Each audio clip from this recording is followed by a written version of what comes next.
You've obviously fought in this arena before against another high-level lightweight. You've fought in the best lightweights in the world your whole career. But is there anything different in this lead-up to this fight with Dustin Poirier on Saturday? Just another opportunity, honestly.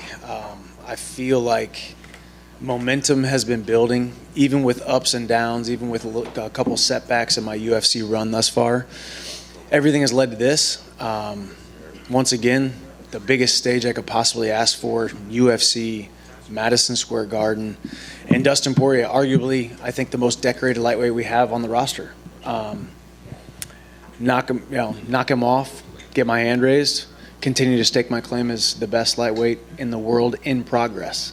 I've believed for years that I'm the best lightweight in the world. I've had some ups and downs and some losses, but everybody does, and I believe knocking off Dustin Poirier puts me in line for the title. Given how the last two fights you had in this arena went, do you feel like there's unfinished business in Madisen Square Garden for you? I have taken an ambulance ride from Madisen Square Garden twice. I have fought in Madison Square Garden twice. Last one was just precautionary, obviously, because it was such a war. First one was an injury. But that's the fight game. So yes, I actually have thought about that, and I plan on going out there and actually being able to not spend 5 hours in an ER, Sure. Here in New York City on fight night. I want to get in, get out, kiss my wife, collect my paycheck, and then go celebrate with some friends and fam. And you had said after your last fight with Justin here, the crowd was playing a lot into it, and you kind of maybe didn't focus solely on your coach. Did you have to do any different mental preparation for this so that doesn't happen again against Dustin? I have, yeah. I actually worked on visualizing the overwhelming nature of what Madisen Square Garden is. I think you walk into a lot of arenas, you're fighting inside of the octagon and other places. It's different here at Madisen Square Garden. The venue actually shakes. It's literally shaking. It doesn't help that I'm usually in the most exciting fight of the night. But I think in a lot of people's eyes, this is the people's main event, and everybody's looking forward to this fight. Everybody knows who Dustin Poirier is. They know who I am when it comes to what we bring to our performances, the intensity that we bring, nonstop, looking for a finish at all times, and that's must-see TV. It's on the edge of your seat action, and I plan on being the victor. On the Embedded series, his coach Matt Brown said that, or Mike Brown had said that he had top-tier boxing, probably the best boxing in MMA. How would you rate Dustin's boxing? Yeah, I would say it's definitely up there. I would say it probably is the best. When it comes to his angles, his footworks, his reaction time, his offbeat timing. He's been doing it forever. He grew up inside of the UFC. He's been fighting in the UFC 28, 29 fights or something like that. He's been fighting the best level competition since day one. I believe we put together a game plan to be able to get our hand raised, and I believe I can match him strike for strike. I believe I've got more power. I think I'm a more pressure fighter. So he's already said that he's going to be the matador. So he expects the pressure, and you can expect the pressure. You can expect the speed. You can expect the power. I think it's just a little bit different when you actually get in there and have to negotiate and navigate the exchanges with a guy who has an indomitable will and is I believe faster and more powerful than him. Then finally, unrelated to your fight, Frank, this is probably Frank Edgar's last fight in his MMA career. He was a former champion of this division. Do you have any memories of Frank Edgar? Were you a fan growing up? Yeah, well, I mean, first of all, Frankie's a friend of mine. I've gone out to Toms River, New Jersey, and trained with him for a couple weeks for a couple different fights. The way that he lived his life, the way that he fought, the way that he competed, the dude is a living legend. He's a first ballot Hall of Famer. Yeah, man, those. As I came into the sport, obviously Frankie being a wrestler, a Division I wrestler, me being a Division I wrestler, he was one of those guys that I thought and said, okay, I'm going to follow what that guy's doing, And his fights with Gray Maynard, all of his fights, every single time he's been counted out, he's somehow found a way to win in so many different ways, and he was a champion for such a long time. I think he was one of the best champions that we had, and he will for sure be a Hall of Famer. And I'm actually extremely fortunate and feel extremely blessed to be on this card if this is his farewell fight. Mike, how would you describe your relationship with Dustin at the moment? Obviously, you had the interaction cage side that one time, but then you had the split screen sort of interview, and it seemed that he'd chilled a little bit. How would you describe your relationship at the moment? I think it's fine. I think you're looking at two guys at the top of their game who live with the conviction that they want to be the best guy on the planet at 155. We're two guys climbing the same mountain, trying to get to the top. We've. I think the fact that our relationship started off so cordial, there was only one way for it to go, and that was down. He said some things, I said some things, and we both said, maybe I don't like the guy as much as I thought I did. By the way, looks like we might be matched up in the next X amount of months or X amount of fights. So it's kind of just turned into a competition, and that's what you want here. You want two guys at the top of their game, two guys that see only victory, and two guys that see a guy standing in their way. Dustin Poirier's in my way of what I want for myself and my family, and I'm standing in his way for what he wants and for himself and his family. Dustin's a guy who wears his emotions on his sleeve, right? And I think probably by Saturday night he will get into a space where he doesn't, love you as a person necessarily. I'm curious for you, just as a person, what do you look at him? Is there something like that for you? Do you sort of think like, I'm going to shut this guy up on a personal level? No, absolutely not. I've been very vocal talking about how I've made fights personal in the past, and it just doesn't work out well for me. I don't want to see Dustin Poirier in front of me. I want to see a head, which is a target. I want to see two arms and two legs, and I want to know that I have a job that needs to get done. I know the scoring system. I know how I need to fight. I know what's the easiest path to victory, and that's all I want to see. I never want to see a soul, a person, a name. It's just a body, And I've been engaging in hand-to-hand combat since I was 14 years old, and I think I'm pretty good at it, so I'll keep on doing it and get my hand raised on Saturday night. You mentioned how the Garden can sort of pressure you into fighting a certain way, but it's not just the Garden. You yourself are pretty much always in exciting fights. So do you ever start feeling like an obligation? I'm matched up with Poirier. He has exciting fights. I have exciting fights. I have to go out there and fight in a certain way to provide what the fans are expecting? Or do you kind of just think, well, my skill set will take care of that itself? Yeah, no, I love the fans, and I love putting on great performances and great entertaining fights for the fans. But, ultimately, I just need to put myself in a position where I need to win, and no matter what, it's exciting. I've never in my entire career had a boring fight, win, lose, or draw. And I don't say that to, gloat or impress anybody, but it's just my nature. That's how I wrestled. I wanted to get, as soon as that whistle blew, I wanted to get my hands on my opponent. I wanted to put pressure on him, and I felt like I was doing something wrong if I was not pressing the action. So I think it's a very, very good thing. It has put me in some bad positions here and there, but man, it's the fight game, and now you're fighting the best guys in the world here in the UFC. And at some point, when you've prepared, when you've done everything right, all you can do is go out there and just kind of leave it up to chance. But I'm definitely a veteran now, my fifth fight in the UFC. Things have calmed down a little bit. I'm seeing things more clearly as well. And this is a phenomenal opportunity. I think this puts me in line for the title or another huge fight by knocking off Dustin. Last one from me. Your prediction for the main event, if you don't mind. Prediction for the main event, I think, there's so much intrigue surrounding this because Israel Adesanya has looked so unbeatable in so many different ways, whether it be his strategy or whether it be his dominance, his technique and his skill. But then you look at a guy like Alex Pereira, who's seemingly, a lot of people would say, have his number because he's up 2-0 against him. But I think Izzy still gets the job done. I think this is a different sport than kickboxing. I do think Pereira has looked dominant thus far, and he is a phenomenal talent. Great shot with a bow. We keep seeing that. So it's really. I think Izzy gets the job done. I do. I think Izzy knows how to win. I think Izzy is a phenomenally skilled fighter. Pereira is a very dangerous fighter, but we've seen how that goes numerous times. Izzy. Michael in the back. You just mentioned that a win could possibly set you up for a title shot. There's also talks of Alex Volkanovski moving up. What's your thoughts about him moving up? I think if there's a guy out there who deserves to move up, I think it is Alex Volkanovski. Obviously, the selfish part of me says I don't want that to happen, I understand how it makes a ton of sense from a promoter standpoint, from the UFC standpoint. You got the number 1 pound-for-pound guy in the world versus the number 3 pound-for-pound guy in the world. But I also think that Islam has proved himself to be our champion. He is our champion, and we have to accept that, and I think he's a phenomenal talent.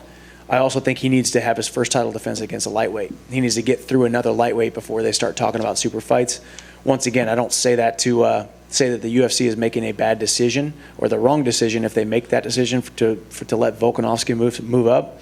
But I think when I handle business on Saturday night, I think it'll be undeniable that they're going to want to see good old-fashioned, passionate American wrestling versus Dagestani Sambo, Dagestani grappling. That's what I hope we get to see. Speaking of that American wrestling, this is the last question for me. You talked about how good Poirier's boxing is, but when we break down the film, you have a huge gap in the wrestling department. Any chance we see that American wrestling a lot more on Saturday? There's always a chance. I want to be able to go in there and move freely about the cage. When the octagon door closes, I want to touch gloves and kind of just let it fly, honestly. I want to let it fly. I want to let it move. But, yeah, I think my wrestling is something we haven't seen a lot in the UFC. You see what happens when I do take a shot, pick Justin Gaethje up, make him do a front flip, blast Tony Ferguson across the cage and hold him there.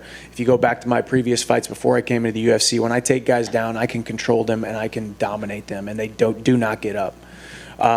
So the openings may be there. If they are, you'll see Dustin Poirier get taken down. If not, you'll see a slugfest. Second row here. Last year at the MSG, you and Justin threw down Fight of the Year. Do you think there's any chance this one goes the distance as well? Yeah, there's always a chance, but there's never a chance that me stepping into the octagon is not going to be fight of the night. Fight of the night, performance of the night. I'm moving at a 75% clip here. I've had 4 fights in the UFC, 3 bonuses thus far, and I plan on collecting not just my fight paycheck, but a bonus paycheck on Saturday night as well. And there's a chance it goes the distance, man. Dustin's got a great chin. I've proven against Gaethje that I've got a great chin as well. Some shots you see, some shots you don't see. When you don't see them coming, that's when you fall. But when it comes down to me and Dustin Poirier, I think either way you're in for a treat. Mike, just right here, you mentioned the new champion, potential for a title shot with a win here. I'm sure Beneil Dariush might have something to say about that. What would be your case on why maybe you deserve it more than him? I think Beneil Dariush is on a win streak. The one thing too, I mean, strength of schedule. I think you're going to be hard pressed to find a guy who's come into the UFC. And my first 5 fights in the UFC have now been all top 5 opponents, 2-2. But my 2 losses are to the number 2 guy and basically they were both number 2 and number 3 guys. Beneil Dariush is definitely deserving of a title shot, I think, with his streak that he's put on. But I also think he and I going head to head for that title shot. I don't know. Obviously, selfishly, I think I deserve it more. So, but that's what we all say. So we'll see. Michael, just on the back of that, you obviously mentioned about the new champion Islam. How do you see yourself matching up with Islam Makhachev? Islam is who he said he was, for sure. He is better than a lot of us thought he was. He's better than I gave him credit for. I stand corrected. I don't necessarily think I was speaking out of bounds by saying that we hadn't seen him fight a top 5 guy yet. He beat Bobby Green and then got a title shot after that. So it was like it left a little bit more to be desired to see him go through some guys. I honestly think my wrestling will stop his attacks. I think I can take him down. I think I can match him grappling for grappling. And I think in the striking department, I got more power, I'm faster, and I have better hands. That's me speaking confidently, obviously. A ton of respect for him, but I do think it's the most intriguing matchup in the lightweight division. There's not a better wrestler on the lightweight roster than me. My credentials speak for themselves. Being a Division I All-American is kind of the epitome of wrestling accomplishment. So I think I match up extremely well. I think I beat him, but that's what we all say. That's what Charles said. That's what I said about Charles. So hopefully we see that fight early 2023. And Are Mike, you- right in front of you. Looping back to Alexander Volkanovski, there's always a question when a fighter moves up about skill and ability and size at a bigger weight class. For you, I guess, how do you think he'll fare at 155 pounds? I think Volkanovski, of all the guys who would move up, a lot of times it's a guy who's at a weight class and then they move up because they're in their natural weight and they decide to give up weight. You got to remember, Volkanovski was 210 when he was playing rugby, so he carried that power down, he carried that size down, even though his actual fighting weight is 145. So I think he'll fare well. That's part of the reason why I look at that matchup, and as a fan, I'm like, I kind of want to see that matchup. I kind of want to see him come up. But me, selfishly, for my career, obviously, I think. Number one, I think it just makes sense, the normal course of action, that Islam would defend the belt against a lightweight before we start talking about super fights. Once again, I'm not the promoter. I came here to sign contracts and say yes to every opportunity, and we'll see how it shakes out. I think Volkanovski would do fine in that fight. Michael, back here, you've called out Conor McGregor before this year. Do you believe that he's going to come back to the octagon at this point? I do, and I believe his first fight back will be me. Makes a ton of sense. I think I've made myself not just one of the most exciting guys in the UFC, but probably the most exciting guy in the lightweight division. There's a ton of talk about it. I can't go a day without people tagging and posting and talking about me fighting Conor if and when he does come back. And I do love the idea of fighting him at his biggest, at his baddest, and at his most dangerous at 170. He looks big right now. I'd love to fight him at 170. I'd love to not make 155 for it. I think we would do staggering pay-per-view numbers, and I think he knows that I'm the type of opponent that he wants to come back and fight. Would you just stick around at 170 at that point? I mean, you beat Conor. They would probably be talking about a title up there as well. I definitely have thrown around the idea. Making 155 is not easy for me, but I came into the UFC, signed a contract saying that I was a lightweight. 31 fights, hundreds of wrestling matches. I've never once pulled out of a fight, and I've never once missed weight, and it's never even been a question because I'm a professional. There's definitely some fights that I would love to take at 170, but I don't think I'm a natural 170 pounder. More height than distance than anything. Are you at all disappointed that your fight isn't a 5-rounder this Saturday night? Absolutely not. I think it doesn't make sense for the UFC to put in 3 5-round fights on the card, obviously. And then also, I would venture to say that even though the traditional wisdom of more is better doesn't always stand true in every scenario, I would venture to say guys that can go out there, keep their foot on the gas pedal for 15 minutes is a more exciting fight than guys that might need to pace themselves over 25 minutes. Me and Dustin Poirier are nonstop action. You're going to see a lot more exchanges, a lot more transitions, a lot more punches, a lot more action in a 15-minute fight than you would a 5-round fight. And that's what we're doing on Saturday night. Hey, Mike, how do you over here? How do you stay disciplined under the magnitude of MSG? The lights, the cameras, or is it just like you said, you want to go in there and flow? So do you just trust in the work that you did in the fight camp, and once you're walking out, it's just a release and you're just letting everything flow? Yeah, I mean it's a little bit of both. Honestly, yeah, never to downplay Madisen Square Garden, but you try to. I fought now in a lot of different arenas, wrestled in a lot of different arenas before fighting, and you really just try to keep the main thing, whether you're walking out to an octagon in the middle of Madisen Square Garden or you're walking out to an octagon anywhere around the world.